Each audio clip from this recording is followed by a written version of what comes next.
Hey, welcome in. You're listening to the daily version of the Korelin Economics Report. I'm Al Korelin. Appreciate you joining me. This program is being produced Friday, April 15th, tax day for those of you listening in the United States, exclusively for my friends at Kitco. It's being recorded in Chicago at the Chicago Resource Expo.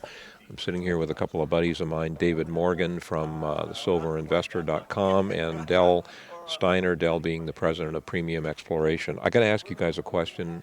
A lot of people may think this is a stretch. I don't think it is, but my stretch is this. We are getting some more than bipartisan bickering here in the United States on the budget. I think we're seeing class warfare introduced into it. I think this bodes for some very, very serious implications in terms of uncertainty as to the future events in the United States, and this bodes, in my mind, very, very well for the price of gold. Gold is approaching $1,500 as we're recording this an ounce right now. Do you guys think I'm nuts? David, let's start with you.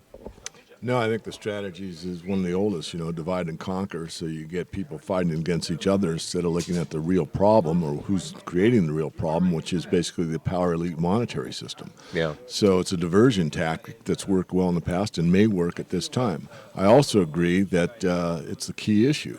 We're having a budget deficit situation that's unsustainable. In fact, at this point in time, it's mathematically impossible to pay it off. And when you look at the budget cuts, they're meaningless. I just took a graphic off the web yesterday, and it shows a complete pie.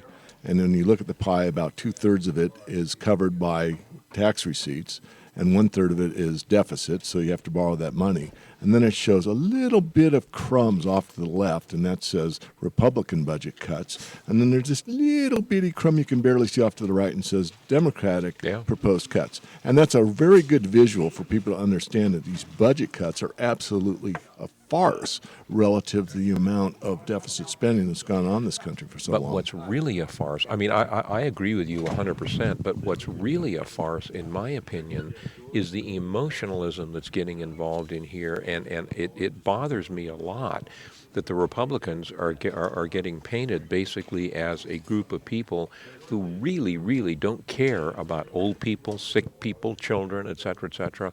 All they care about is themselves. This could blow up, in my opinion, into something that could be a catalyst to send the price of gold and silver through the moon, as it's done so far this week. Del Steiner, what do you think about that? I couldn't agree more, Al. We see a situation developing that is absolutely going to go ballistic before it's over, because there's no answer to the dilemmas. On the one hand, if you do budget cuts, you lose revenue. If you attempt to increase revenue, then costs go up, skyrocket up. Yeah. Consequently, as Mr. Morgan just said, there's no answer to this dilemma. It's going to have to just play itself out. And a lot of people are caught in the crunch of that, because we currently live in a society that expects a lot of handouts and giveaways, and unfortunately we can't sustain the growth in those things and survive. Absolutely amazing situation we have right now. Listen to the Korelin Economics Report, a radio show this weekend, which if you're not in a city that carries it, you can also listen to it on our website. Going to go into depth on this thing. I'm telling you, it is really the perfect storm for gold right now. Be back with you Monday.